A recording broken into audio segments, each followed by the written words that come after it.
a vivir la experiencia USEN, Universidad Central, 40 años formando personas, y Copeuch Inversiones, el sitio donde todos pueden invertir, presentan Al Pan Pan. En el Mostrador Radio, debate y conversación para comenzar la mañana. Al Pan Pan, con Minda Schindler. Entrevistas políticas con los actores de hoy. El Mostrador, información con la independencia que nos caracteriza. ¿Cómo están ustedes? Muy buenos días. Comenzamos otro programa, 8 de la mañana en punto, para tomarle el pulso a los hechos que están marcando la agenda noticiosa. A ver, ¿por dónde partimos? Por cierto, por lo ocurrido anoche, porque tal como era de esperar, hubo una serie de incidentes que marcaron este llamado Día del Joven Combatiente.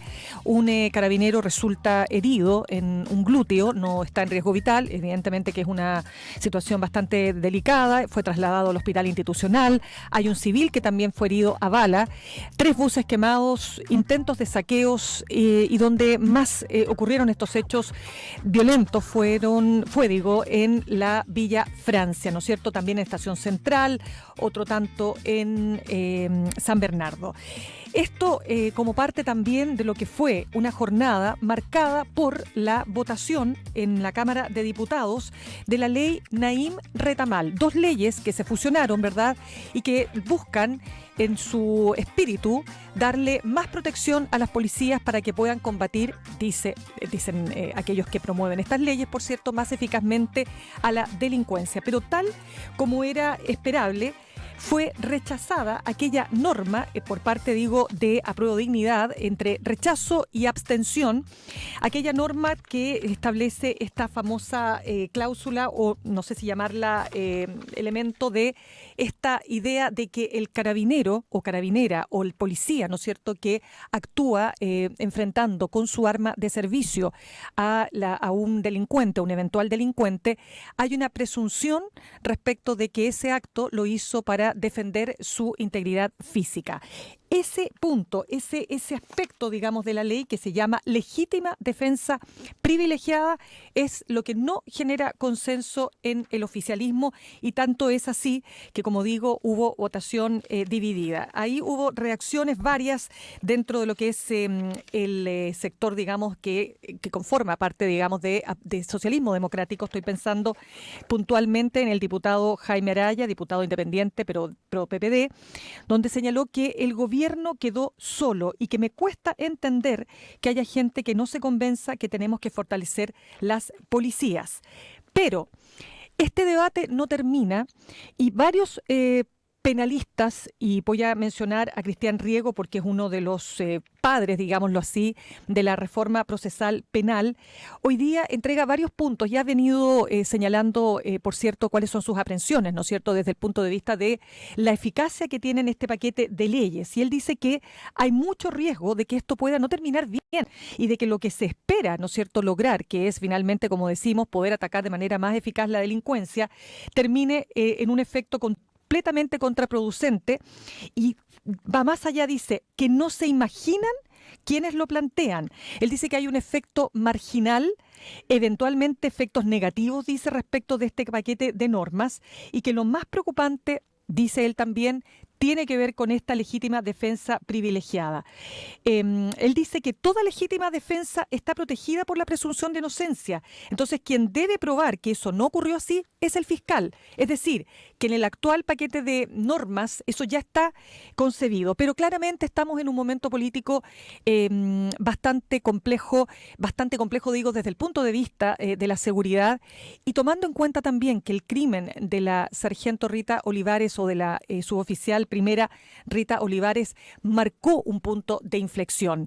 Continúan las opiniones también divididas respecto del actuar y de la posición que está tomando el presidente Gabriel Boric, ¿no?, respecto a esta suerte como de reflexión, ¿no es cierto?, este estado de reflexión en el que él se encuentra, y que tiene que ver con entender que estamos frente a un momento distinto, dice él, mientras sus opositores, y no solo sus opositores, sino que aquellos que forman parte, que son los columnistas de opinión, entre ellos yo les mencionaba a Carlos Peña, dicen que en realidad él tiene que hacerse cargo de su pasado y que tiene que responder respecto de cuáles fueron sus posturas.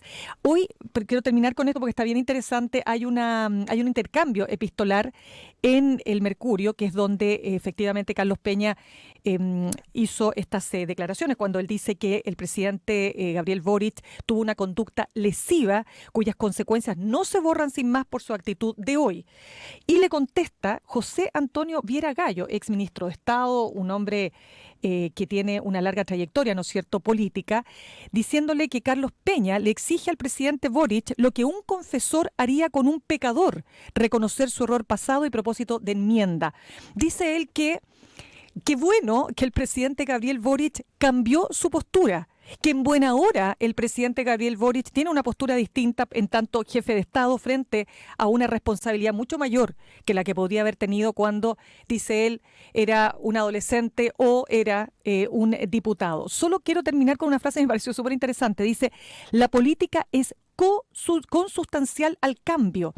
No subió al poder del general de Gaulle, dice, para terminar esto con la columna de José Antonio Viera Gallo, prometiendo mantener la Argelia francesa para terminar a poco andar dándole la independencia. O el presidente Petro, ayer guerrillero, hoy enfrentando a los grupos armados. La ciudadanía juzga a sus gobernantes más que por los resultados que por lo que se hizo o dejó de hacer, o dijo ayer. Bien. Parte entonces de este tremendo debate que tiene que ver con el tema, por supuesto, de la seguridad en nuestro país. Quiero partir entonces conversando con nuestra primera entrevistada. Ella es la presidenta del PPD, también dejamos claro que es candidata al Consejo Constitucional por la región metropolitana, Natalia Piergentili. Natalia, ¿qué tal? Buenos días. Hola Mirna, buenos días. A ver, Natalia, lo primero que me gustaría preguntarte es respecto de lo que pasó ayer en la Cámara de Diputados. ¿Hay una fractura entre Apruebo Dignidad y el socialismo democrático respecto de las normas que tienen que ver con la ley Naim Ramal? Yo creo que hay legítimos, digamos, matices, pero que no empañaron la aprobación de la ley. O sea, a ver, nuestro sector también cree que el peso de la prueba tiene que hoy día estar en los delincuentes, pero que eso no significa que vamos a precarizar el derecho de los ciudadanos respecto de cómo se enfrenta, digamos, la justicia con carabineros. Pero sí creíamos que había que dar una señal importante y contundente de cuál iba a ser nuestro actuar respecto a este tema.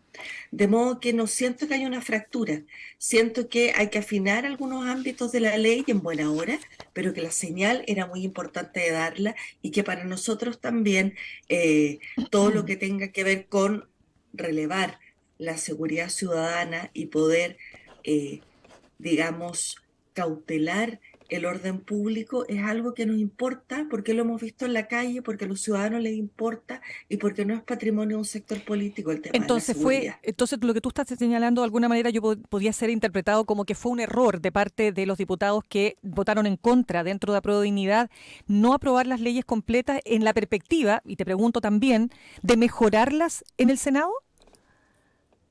Bueno, Mirna, yo solo puedo responder por los parlamentarios de mi partido. Creo que la mayoría de los parlamentarios del Frente Amplio no es que rechazó, se abstuvo. Y ellos tendrán que detallar las razones.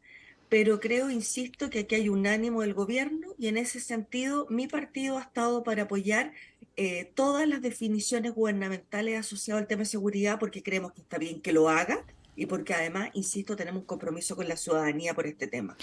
Natalia, el tema de las leyes en cuestión, te lo digo, no he leído a uno, he leído a muchos expertos en materia penal y en materia de procesal penal que declaran que este paquete de medidas no va a lograr digamos, los objetivos esperados. Es decir, hay aquí mucho más de política y de política electoral, más que una acción realmente decidida a combatir eficazmente a la delincuencia.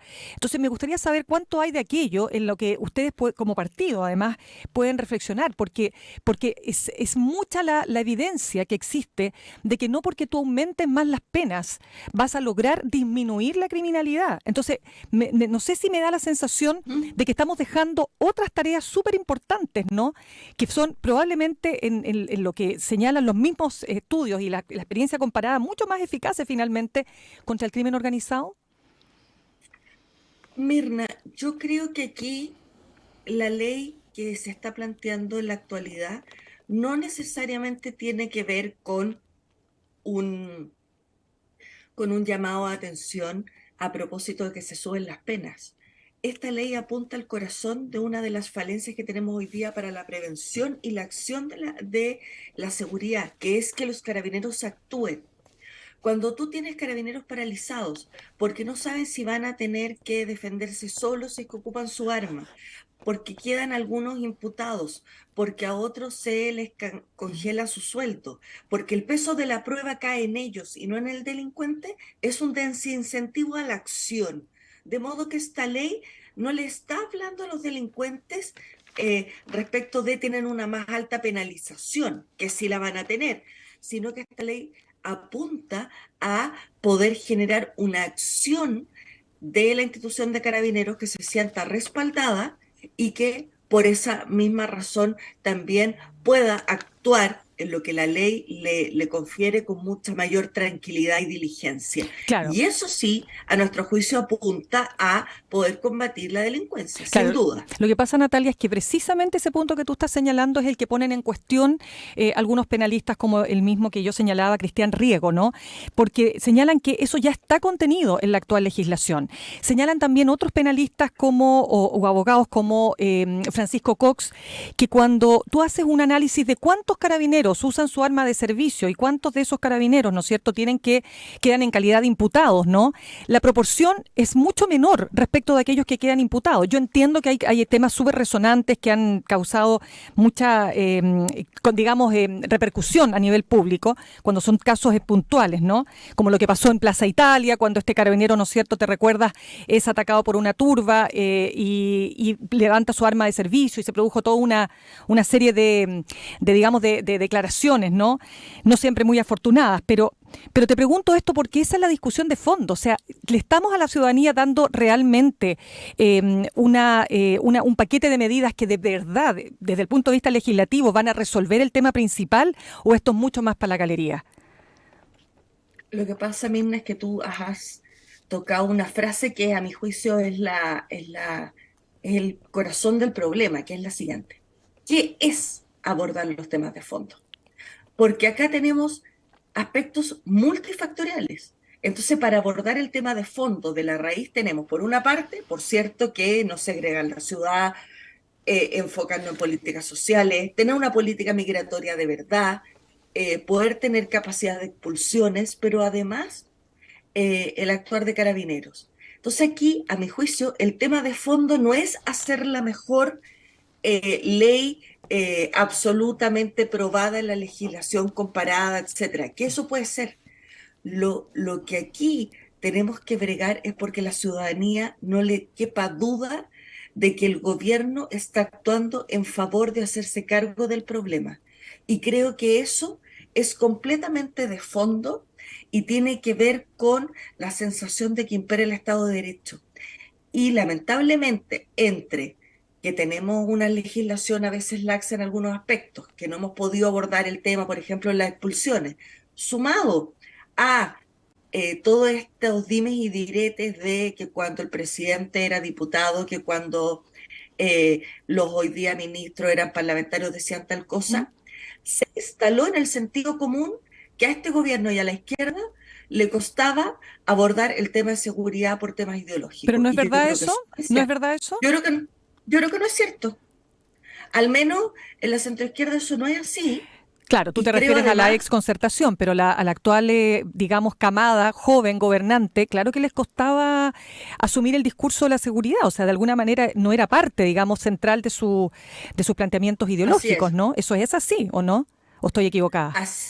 No, así es, pero resulta, Mirna, que cuando tú te enfrentas a ser responsable de una nación de 17 millones de chilenos, claramente vas matizando y vas entendiendo que te tienes que hacer cargo. Entonces esta generación tuvo que hacerlo por el peso de la circunstancia, dices tú.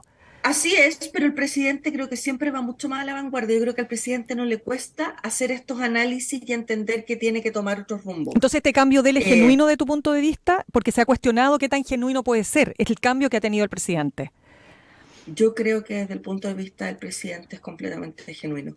Creo que él tiene una capacidad, como te digo, de analizar la realidad y tiene una profunda humildad para hacer estos giros y no sentir que está faltando a un dogma o algo por el estilo. Pero ahí, Para por nada. ejemplo, para entender un poco la relación, ¿no es cierto?, entre esta generación mayor o que tiene una experiencia distinta, ¿no es cierto?, desde el punto de vista político, como es la generación que pertenece al socialismo democrático, respecto de la generación de Apruebo Dignidad, entendiendo que en Apruebo Dignidad también está el Partido Comunista, que es una generación mayor, pero me refiero al tema político, ¿tú me entiendes?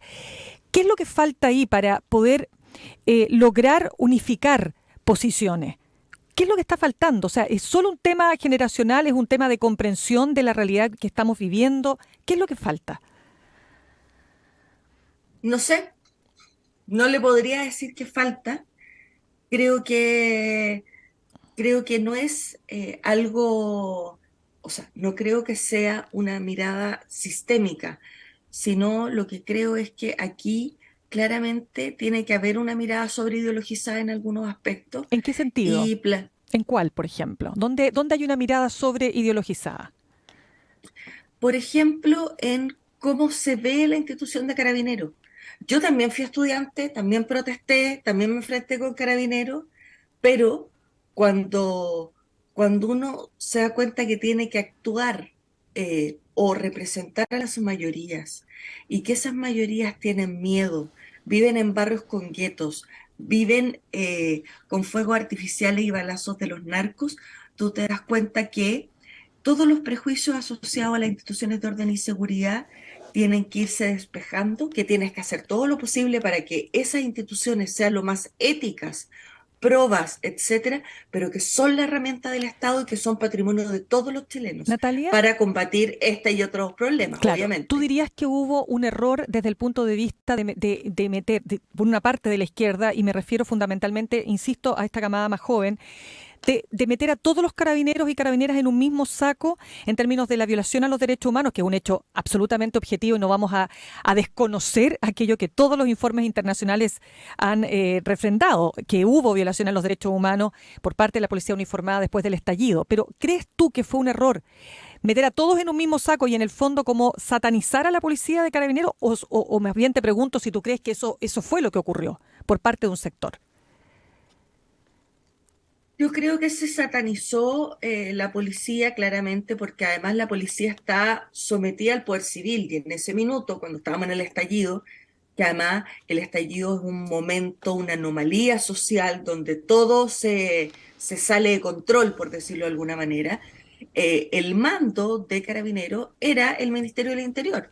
Entonces, claro, Ministerio del Interior, por cierto, del cual nosotros éramos oposición.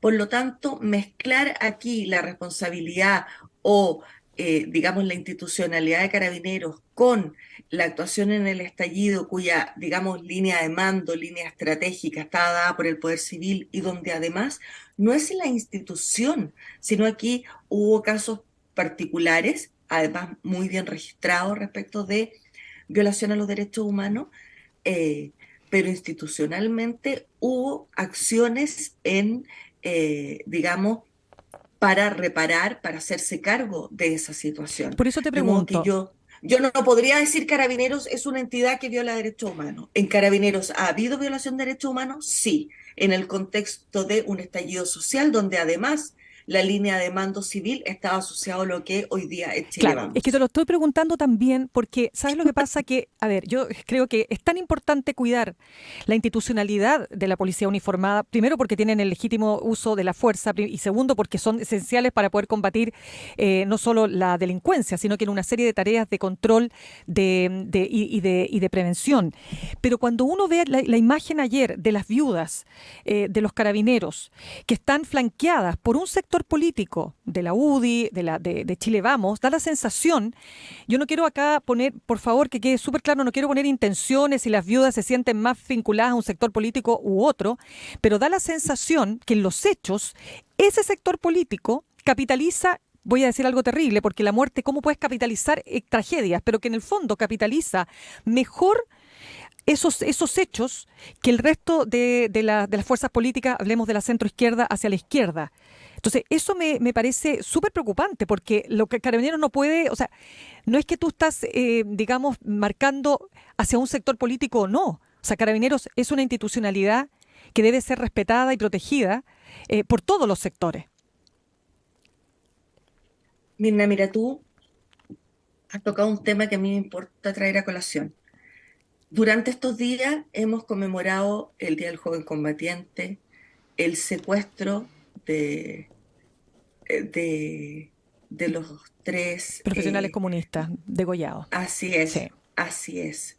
Entonces tú dices que además eso fue una acción de carabineros en esa época. por cierto. Dipolcar. Entonces tú puedes decir, somos un país que ha, con luces y sombras, transitado hacia una, eh, digamos, fortalecimiento de sus instituciones y que sus instituciones han asumido responsabilidad en momentos duros de la historia de Chile. ¿Es posible entonces, en el marco de la conmemoración de los 50 años del golpe, replantearnos nuestra relación con las instituciones que son de ¿Es todos? posible? Yo no es, o sea, yo creo que hay que hacer el esfuerzo, Mirna, porque acá la derecha no tiene el patrimonio ni de la justicia, ni de la lucha contra la delincuencia, Pero así ni aparece, por lo menos con la lucha contra la delincuencia, así aparece, ¿no? Como por, que nosotros vamos a proteger a la institucionalidad de Carabineros, nosotros vamos a propender aquellas leyes que le van a dar a usted más seguridad en la casa, aunque eso no sea tan así cuando tú empiezas a desmenuzar. En la práctica eso es lo que ocurre, ¿no? por eso yo creo que hay que aprovechar esta conmemoración un poco también para desprejuiciar y dejar de tener estas visiones desde la trinchera, de que yo por ser de izquierda no puedo apoyar una ley de carabineros porque creo que la mejor manera, Mirna, y esto se lo digo honestamente, de honrar lo que ha sido nuestra historia, de honrar a nuestros muertos, de honrar nuestros dolores, es dejarle a nuestros hijos un país que dialogue, que se respete, que le tenga respeto a sus instituciones, que se cuide, que no se fragilice, que sea capaz de debatir izquierdas y derechas desde una altura de mira. Y por cierto, porque un país que, como yo lucho por que tengamos un estado de bienestar, ese país con un estado de bienestar que es el que yo anhelo y por el cual trabajo, tiene que estar instalado en contextos de seguridad para todos sus ciudadanos. Entonces, la seguridad también es parte de la agenda de la izquierda y tenemos que entenderlo y Mm, tenemos que valorarlo y tenemos que despejar ya. ya esta mirada dogmática, añeja, anquilosada, que no nos deja avanzar y que nos parapeta en trincheras Mm. que para este tiempo, que para las demandas que tenemos, Mirna, son casi una caricatura. Claro, es que justamente ahí, déjame para cerrar el punto de cuál es el asunto que está generando división, por cierto, en las filas oficialistas, que es esta llamada legítima defensa privilegiada, porque ¿sabes lo que pasa? Que cuando uno lo lleva a experiencias como Estados Unidos, pero incluso más cerca, ¿no?, de la región, efectivamente el gatillo fácil es un asunto que está a la orden del día. Cuando tú a las policías les entregas de alguna manera una carta blanca o un cheque en blanco, la verdad es que si no está eso acompañado con sistemas de fiscalización, ojo, ojalá civiles, ¿no es cierto?, que monitoreen y fiscalicen el actuar de la policía uniformada en este caso, la verdad es que podemos sí caer en una situación mucho más delicada. Entonces, imagínate que un grupo de chicos, un ejemplo que ponía una amiga y también periodista, que me decía, imagínate que un grupo de chicos que está con estos polerones, se ponen digamos, el gorro del polerón, y esto ocurre de noche y empiezan a hacer como una carrera y hay un carabinero que ve esta cosa y ve que vienen unos chicos que aparentemente encapuchados y resulta que piensa que va a ser atacado, pum, saca el arma, dispara y mata. Entonces, ¿por qué te lo digo esto? Porque no queremos obviamente que el carabinero se inhiba cuando se trata de un delincuente, pero tampoco queremos que el carabinero lo primero que haga es sacar su arma y disparar cuando se siente, comillas, atacado. Entonces, por eso te digo que este punto es yo diría, medular en el debate de lo que está pasando hoy día en el Congreso.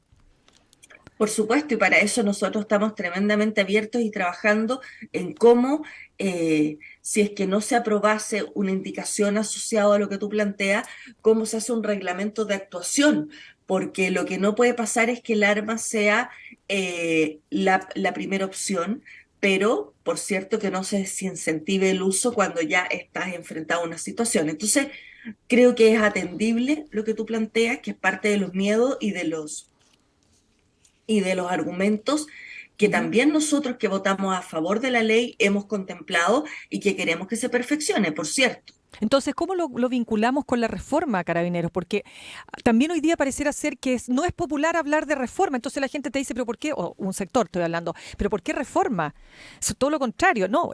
Todo, o sea, al revés. Reforma para que efectivamente Carabineros pueda actuar de manera mucho más profesional, mucho más preparada, para que el carabinero que tiene que enfrentar una situación como esa pueda, ojalá, sus márgenes de errores se puedan reducir lo más posible.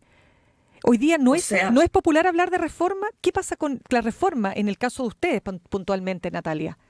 nosotros estamos completamente convencidos que Carabineros requiere una reforma. Para lo mismo que tú señalas, para mejorar. Creemos que ya que no estamos en los tiempos donde podemos tener una escuela de oficiales y otra de suboficiales. Tiene que haber una línea única, tiene que haber mayor capacitación, tiene que haber mayores incentivos para la labor policial. Hoy día tenemos un déficit de carabineros. Tenemos que permitir que las labores de administrativa la haga personal civil. Tenemos que generar una mejor, eh, digamos, malla de formación y tenemos, por cierto, que mejorar los protocolos, el equipamiento, etcétera. O sea, nosotros creemos que una reforma a carabineros es muy pertinente, no solo porque necesitamos dotarlos de mejores herramientas, sino que queremos carabineros mejores formados para vincularse con la ciudadanía y para enfrentar el delito. Sí, conversamos, Eh, sí. Déjame solamente recordar que estamos conversando con Natalia Piergentili, presidenta del PPD, también candidata al Consejo Constitucional por la región metropolitana. Natalia, quiero preguntarte, perdona que cambie el tema, pero necesito preguntarte respecto de lo que se está discutiendo en la comisión de expertos, pero particularmente en la subcomisión experta que está abordando los derechos sociales, ¿no?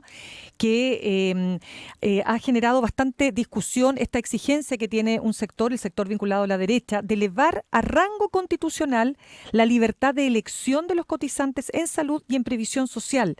Quiero saber qué pasa con eso.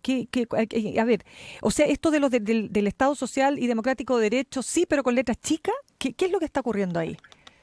Bueno, yo creo que si esto no se logra llegar a consensos, vamos a tener que al comité de árbitros, porque una de las cosas que quedó consignada en las bases que se discutieron durante 3 meses fue el Estado Social y Democrático de Derecho, la provisión mixta de servicios y la posibilidad de los ciudadanos en la medida en que pudiesen elegir algunas provisiones. Entonces, ¿por qué ponerlo en un ratio distinto que el resto de las bases? Aquí lo que hay, a mi juicio, es un deseo o una estrategia más bien para imponer ciertas visiones que durante el acuerdo no fueron posibles de establecer como mayoritarias.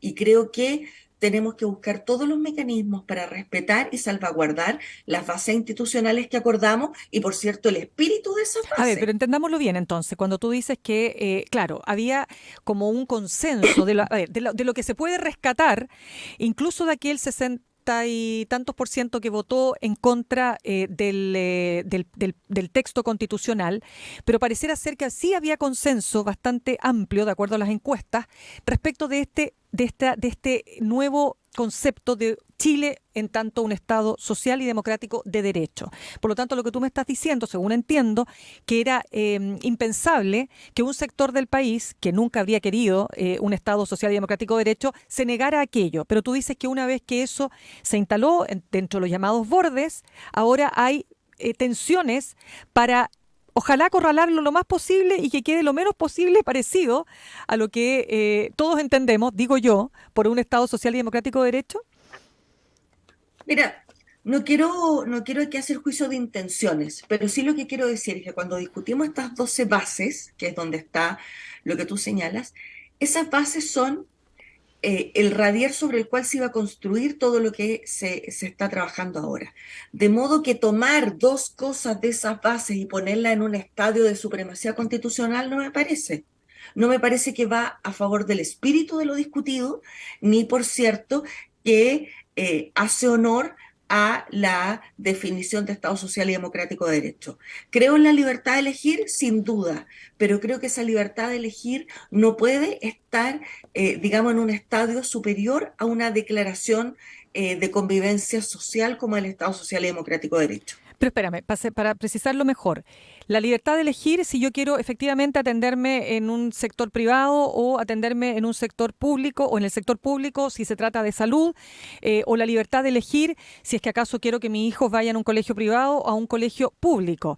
Pero lo que uno entiende, y sobre todo cuando uno ve los estados, digamos, donde existen este tipo de definiciones, ¿no es cierto?, a nivel macro, es decir, estados benefactores o como se les quiera llamar hoy día, es que lo que tú garantizas a la población es que independientemente de dónde quiera ir la persona, tú le garantizas que en lo público lo que va a lograr es, entre otros temas, una atención, ojalá lo más cerca de la calidad y, por cierto, de la dignidad.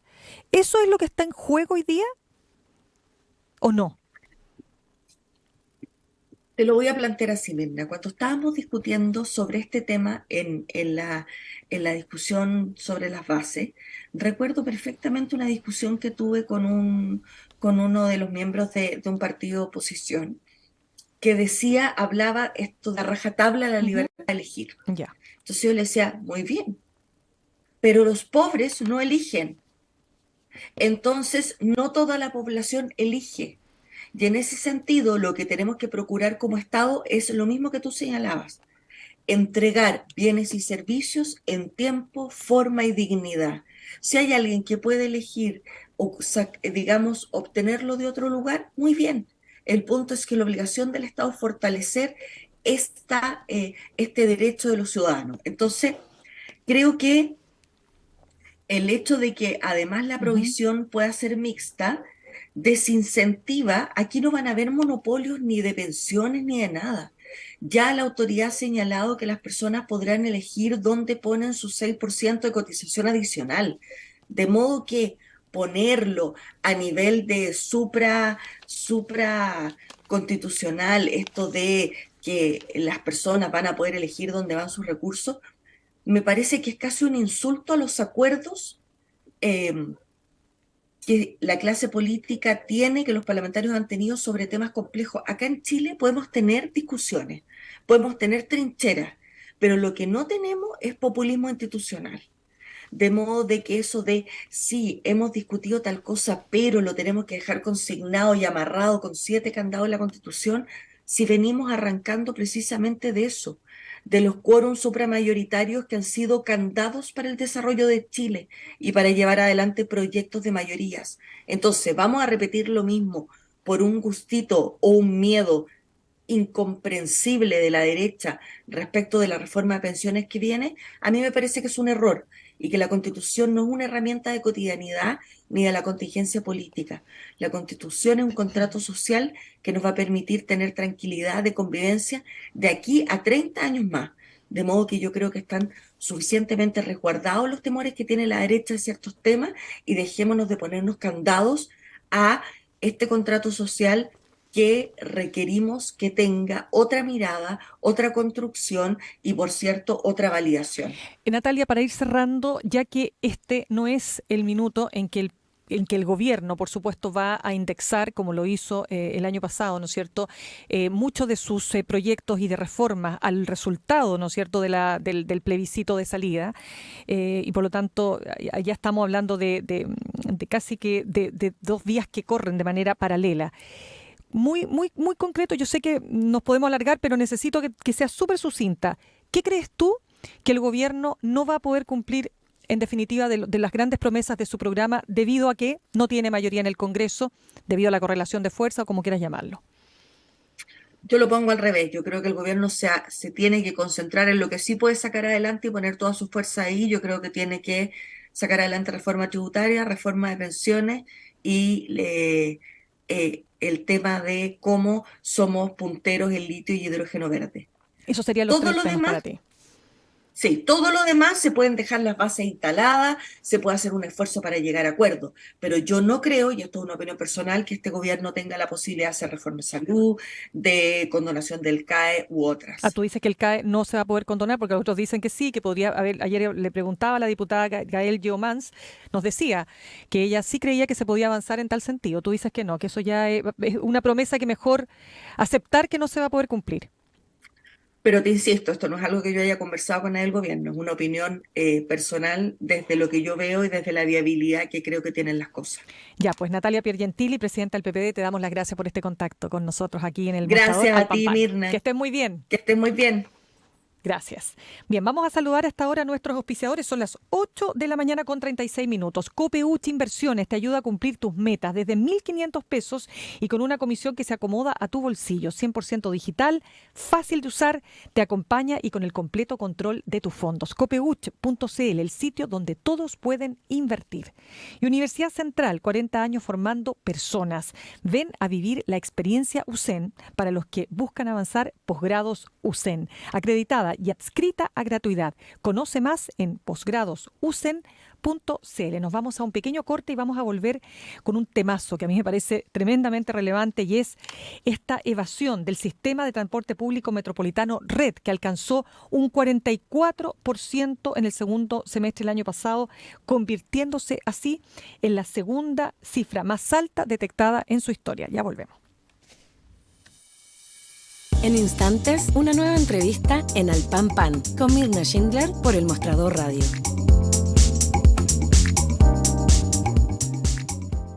Con Copeuch Inversiones alcancé la meta del pie para mi departamento. Y no soy experta en inversiones. Te presentamos Nuevo Copeuch Inversiones, un sitio 100% digital para ayudarte a cumplir tus metas. Invierte en Copeuch Inversiones desde 1.500 pesos, con bajos costos de administración que se acomodan a tu bolsillo. Es 100% digital, fácil de usar, te acompaña y tienes el completo control de tus fondos. Copeuch.cl, el sitio donde todos pueden invertir. Infórmese de las características esenciales de la inversión en fondos, las que se encuentran contenidas en sus respectivos reglamentos internos. La rentabilidad o ganancia obtenida en el pasado por los fondos no garantiza que ellas se repitan en el futuro. Los valores de las cuotas de los fondos son variables. En El Mostrador Radio continúa Al Pan Pan con Mirna Schindler, la conversación política que buscas para comenzar tu mañana. Bien, les contaba entonces que hasta un 44% se elevó la evasión en el sistema RED, lo que era el Transantiago. Esto en el segundo semestre del 2022 es el resultado, el peor de los resultados, ¿no es cierto?, históricos en el transporte público de la capital. ¿Qué implica todo esto? ¿Cuáles son las consecuencias que tiene en un sistema que, desde mi punto de vista, ha mejorado ostensiblemente? O sea, de verdad ha mejorado ostensiblemente. Y es cosa de salir de Chile nomás y ver qué es lo que pasa alrededor, dentro de nuestra región.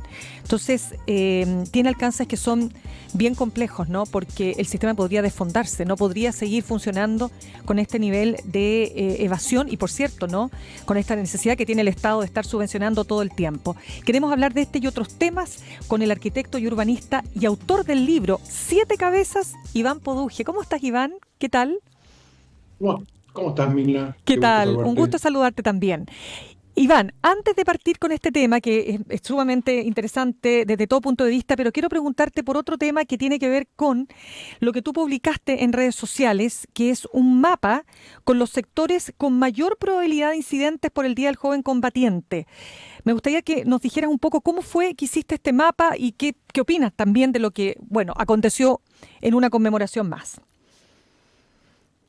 Bueno, el mapa lo hicimos en base a registros históricos de incidentes asociados al Día del Joven Combatiente, ¿ya? Que son las esquinas o intersecciones que más conflictividad tienen. Le agregamos también los conflictos observados en el estallido, básicamente con las comisarías que fueron atacadas, ¿ya? Que son comisarías con ataque recurrente, que le llamamos nosotros, que son 6 o 7. Y además agregamos los barrios que han tenido problemas de narcotráfico, que es una investigación que hemos hecho nosotros el año 2012 aproximadamente, y que la complementamos con el informe que publicó la Fiscalía delimitando los barrios críticos, ¿ya? Eso lo publicó el 2017. Entonces, bueno, con esos cruces detectamos 20 zonas y lo que hemos visto es que el comportamiento fue más tranquilo de lo esperado.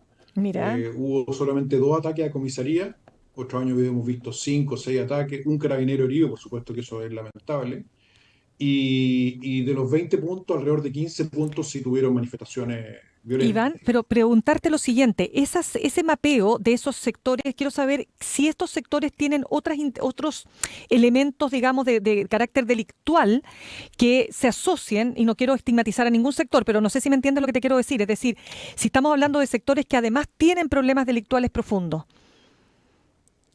Algunos sí, otros no. Por ejemplo, la Villa Francia tiene en algunos sectores, no todos, porque la Villa Francia es muy grande, tiene problemas de narcotráfico. Ya el sector de, por ejemplo, la población de la Pincoya, que también se prende siempre, en algunos sectores sí y en otros no. La Hormiga en Peñalolén, nuevamente lo mismo. Tenemos sectores socioeconómicos de bajos ingresos, sectores populares, Mm. que no tienen ningún conflicto con narcotráfico y otros que sí. Entonces, es muy mixta la situación. Lo que te diría es que en todo se ve lo que hemos dicho, una ausencia del Estado, falta de inversiones, abandono y por lo tanto una sensación que también se vio en el estallido yo diría, no de rebelión, pero sí de un ataque a los símbolos que representan el Estado, oficinas públicas, terminales de transporte público, bueno, carabineros, etcétera. ¿Quiénes protestan? ¿Quiénes son los que salen a la calle, según lo que tú has podido Mira, observar? lo que hemos visto nosotros es muy variado, ¿cierto? Hay jóvenes, la mayoría son jóvenes que se clasifican como ninis, según los sociólogos, son jóvenes que no tienen mucha esperanza del futuro, son jóvenes que no estudian ni trabajan, hemos tenido una deserción escolar importante. Tenemos otro componente que es político, que son estudiantes generalmente, Ujú. y esos son los que se movilizan básicamente en los sectores centrales, o en el barrio República, el barrio Camin, Plaza Baquedano, en Ñuñoa también, ¿cierto? Y que son manifestaciones que igual son violentas porque implican destrozos, pero que no significan tanto problema. Y las más complejas, sin duda, son las manifestaciones que tienen que ver con bandas. Y ahí estoy incluyendo barras bravas y narcotráfico. Claro, Esas ahí son las tenemos, más complejas claro. porque ahí los enfrentamientos con carabineros son mucho más duros. Y con armas, además. Iván, vamos al tema del Transantiago. No es primera vez que tenemos que dar esta noticia.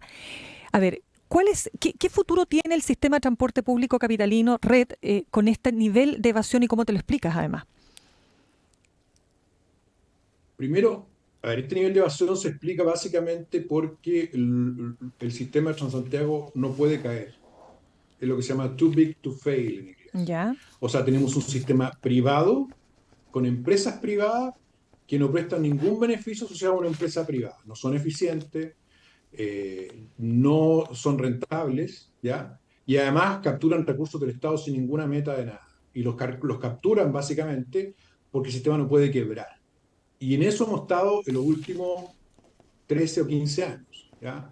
En todos los gobiernos, de ya, derecha y de izquierda. sin Cuando duda. llega un presidente, lo único que quiere es no tener ningún problema con el transporte público, y sobre todo después del estallido. Entonces, ¿qué hacen? Aumentan los subsidios. Aunque tú no lo creas, Mirna, el Ya, Transantiago ha tenido 5 modificaciones de ley para aumentar el subsidio que recibe del Estado de 350 millones de dólares por año, que fue en el 2009, a 1.100 millones de pero no te dólares por puedo año. creer. Y en ese mismo periodo, la evasión se disparó de 12 a Es que 44%, impactante. y la demanda, que son las transacciones, o sea que el número de personas que marcan su ticket por día, Ujú. ¿cierto?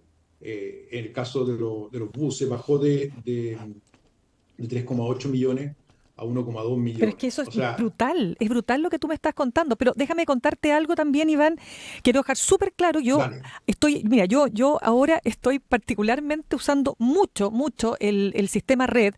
Evidentemente que el metro es difícil de evadir porque tú tendrías que saltarte el torniquete o como se llame. Pero en el caso de los buses, a mí, ¿sabéis que me impacta la cantidad de personas que no paga? O sea, lo único que hacen es decir permiso, permiso, y el o sea, o la Sí. chofer, obviamente tú no te vas a poner imagínate el peligro que para un chofer o mujer u hombre, enfrentarte a una persona que no quiere pagar. Hay personas muy agresivas, y quiero preguntarte esto porque aquí, ¿qué hay? O sea, ¿es solo la necesidad de algunos sectores que dicen no tengo cómo pagar el Transantiago, o hay una falta de ética y de moral que también se apodera de nuestra ciudadanía? Lamentablemente tengo que decirlo. No, es lo segundo, Mirna, y la comprobación más clara es que en regiones que podríamos decir que el ingreso es igual o menor, el ingreso per cápita de las personas, la ¿Ya? evasión es de 3%, de ¿Y 4%, cómo te lo y de explicas hecho lo que entonces? más reclaman, perdón, ¿Cómo te lo explicas? ¿Cómo? ¿Por qué? no, yo creo que es un tema cultural que se instaló, que se validó en algún momento políticamente, y que básicamente no hay ningún incentivo para fiscalizarlo. Cuando tú tomas una micro en Valparaíso y vas de Valparaíso a Viña, ¿cuál es el control de la evasión? Es el chofer. Si tú no le pagas al chofer, el chofer te baja. ¿Ya? Perfecto. Así, Ya. como era cuando nosotros estudiábamos, O sea, tú ¿cierto? responsabilizas Cuando yo estudiaba. a los buses fundamentalmente, que es donde se produce la mayor evasión. Es decir, a quienes... es que quiero preguntarte cómo podrían los buses o los dueños de buses generar mayor fiscalización. ¿No le corresponde eso al Estado? No, al Estado, por supuesto. Lo que pasa es que en el sistema anterior, que también era privado, y en regiones también es privado, Mina, porque uno Sí. podría decir, mira, como esto es privado, no hay incentivos porque el Estado te paga igual. Eso pasa en Santiago. Entonces, los operadores de buses no tienen ningún incentivo para fiscalizar, ni para poner los torniquetes, ni para poner los inspectores, nada, De hecho, cero, no hay porque a ellos torniquete. les van a pagar igual. No hay torniquete. No, no Yo te hay, digo, la no mayor hay, parte de los buses. Ahora no, se no hay. saltan igual los torniquetes. O sea, yo te digo, y he visto casos así de un carepalismo, cabros que tienen zapatillas, y yo digo siempre este tema porque me llama la atención, zapatillas que te cuestan 100 lucas y no pagan el Transantiago o Red. Así es. Pero entonces, Y lo espérame, que, y lo que ocurre en región, sí, sí, sí, no, por favor, dime tú. no, y lo que ocurre en regiones es que ante igualdad de ingreso o menor ingreso pagan. Y el reclamo en regiones es constante respecto a este tema, porque ya con una evasión del 44% tú estás hablando de que tienes entre 450 millones de dólares por año que el Pero es que, Estado se pierde por los pero evasores, que entonces, pagan todos los chilenos. claro, pero ¿qué se hace con esto entonces, Iván? ¿Cómo se termina esta locura? Porque esto no resiste, ¿no? Mira, hay dos opciones acá.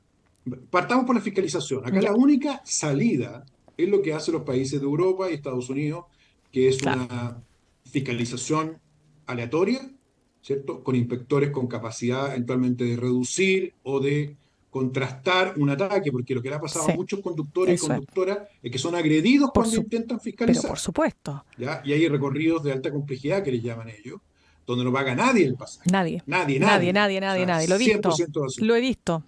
Es tremendo. Ya, entonces, lo que tú necesitas, lo que hace la policía en Francia, por ejemplo, la policía municipal, que no es armada, es que ellos fiscalizan con un inspector. Y si el tipo no pagó, lo bajan. Lo bajan, Y la lo multa, po, reducen y la multa es que es y lo tremenda. multan. Claro. Y la multa que es muy grande, y además la multa se descuenta de los beneficios sociales si no la pagan, porque, claro, tú no tienes después cómo mandar a un inspector a cobrarle. Entonces, si el tipo tiene, por ejemplo, algún beneficio social, de salud, de educación, se le descuenta hasta que pague. Y ese mecanismo es el que funciona. Y el Es el único mecanismo que de funciona. incentivo, porque estaba leyendo algunos que se recordaban otros mecanismos de incentivo, que aquel que paga tenga también beneficios. ¿Se puede o no? Es que al final los beneficios nunca van a cubrir lo que se ahorra, ¿ya? Porque el gasto en transporte, que igual ha bajado la demanda de transporte, pero puede representar el 20% del ingreso de los hogares. Entonces, lo que tú te ahorras es muy relevante, Mirta. Por eso es que Correcto. sube la nota de evaluación de Transantiago. O sea, la gente, ¿cómo tiene un 5,2, seguro que salió hoy día en el diario? Yo no sé cómo no tiene un 7. La flota se ha renovado, viajas gratis, tienes menos personas, porque tenés los mismos buses, ¿cierto? Con un tercio de la Pero si demanda. eso es lo que uno Entonces, es observa. un desastre. Exacto. Entonces, Es un y desastre, este es un desastre desastre, completo. ¿y en qué puede terminar este desastre? No, esto es lo que va a terminar, si lo extrapolamos, es que vamos a tener una evasión de 60%, vamos a tener una demanda que va a seguir cayendo, buses vacíos que los pagan todos los chilenos y que la plata se la llevan las empresas de operadores de buses. Porque esto es lo increíble, Mirna, es A ver. súper oscuro el esquema de licitación.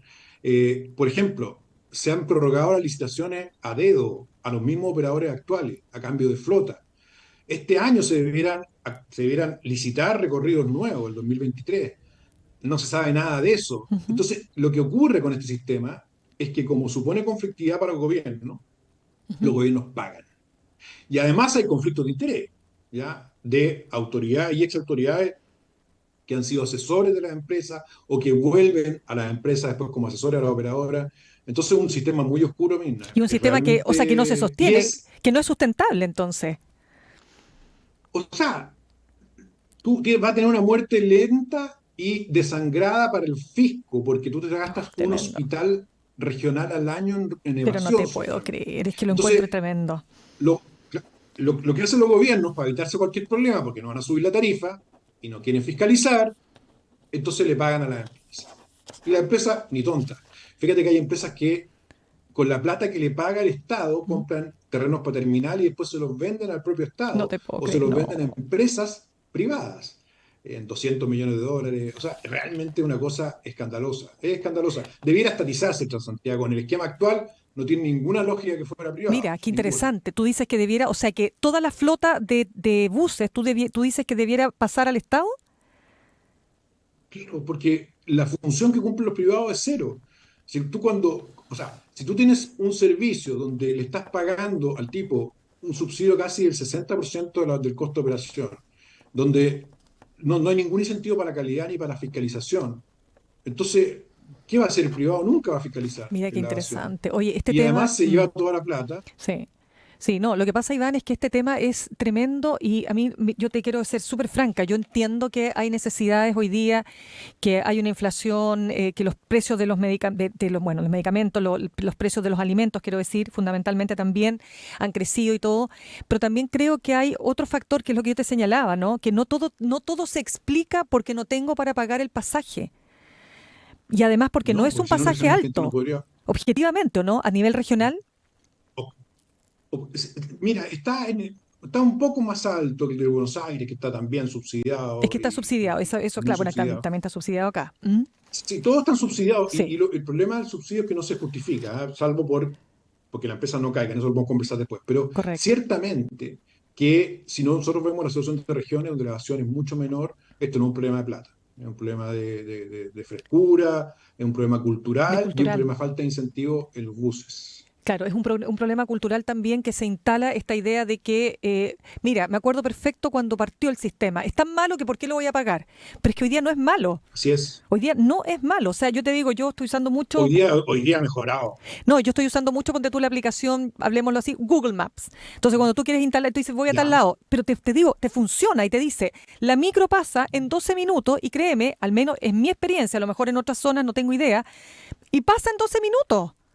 Entonces, esta es una cuestión que para mí igual es importante destacar, o sea, no todo es malo de lo que tenemos en Chile. Entonces, me da pena que teniendo un metro tan bonito, con líneas tan buenas, y que todo esto te afecta, o sea, favorece tanto tu calidad de vida, no seamos capaces de cuidar lo que tenemos, no seamos capaces de tomar conciencia que si no pagamos, esto no va a prosperar en el tiempo.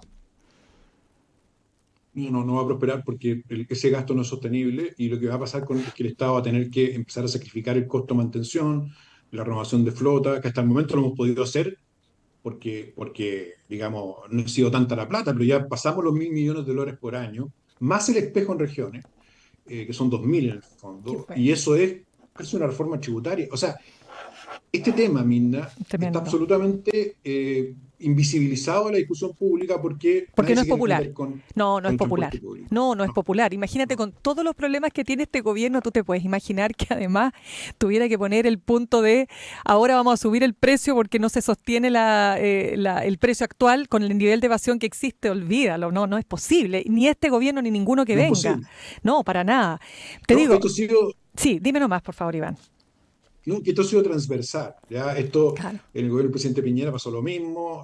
O sea, si uno ve los aumentos de subsidios del año 2007 a la fecha, presidenta Bachelet, presidente Piñera, presidenta Bachelet, presidente Piñera, No, tremendo. y el último que fue el presidente Boric, 5 aumentos de subsidio, 5 modificaciones de ley aprobadas por el Congreso, transversalmente. Mira, voy a Y quedar. toda la evasión, todo va a cubrir la evasión. Sí, me voy a quedar igual con esa idea que tú planteas de que tal como está el sistema hoy día no tiene mucho sentido que el gobierno desembolse o el Estado desembolse tanta plata para empresas privadas, mejor convertir todos esos buses, ¿no es cierto?, en una sola gran empresa. Vamos a ver qué Así pasaría es. con eso. ¿No? Es interesante. Iván, se nos acabó el tiempo lamentablemente, pero quiero dejarte invitado para otra oportunidad para que sigamos discutiendo estos temas, ¿no?, que son tan importantes. Y también te quiero proponer que conversemos sobre el tema territorial, a propósito de todo lo que ha pasado con el crimen organizado y el narcotráfico, de donde tú también te has metido muchísimo, ¿no? El tema de los territorios. ¿Te parece? ¿Para una próxima oportunidad? Me encanta la idea, Mirna. Ya, pues. Y que bueno, muy bueno tu programa. Te agradezco. Felicitaciones y nos vemos. Gracias. Nos vemos de todas maneras. Un abrazo a ti.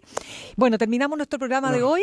Terminamos nuestro programa de hoy al Pan Pan con las noticias, ¿no es cierto?, que importan, que están, por supuesto, en la agenda informativa. Nos reencontramos mañana, elmostrador.cl, al Pan Pan, a las 8 en punto. Que estén bien. Ven a vivir la experiencia USEN, Universidad Central, 40 años formando personas, y Copeuch Inversiones, el sitio donde todos pueden invertir, presentaron Al Pan Pan en El Mostrador Radio. Cerramos por hoy Al Pan Pan con Mirna Schindler. De lunes a viernes de 8 a 9 de la mañana, entrevistas políticas para partir el día. El Mostrador Radio, información con la independencia que nos caracteriza.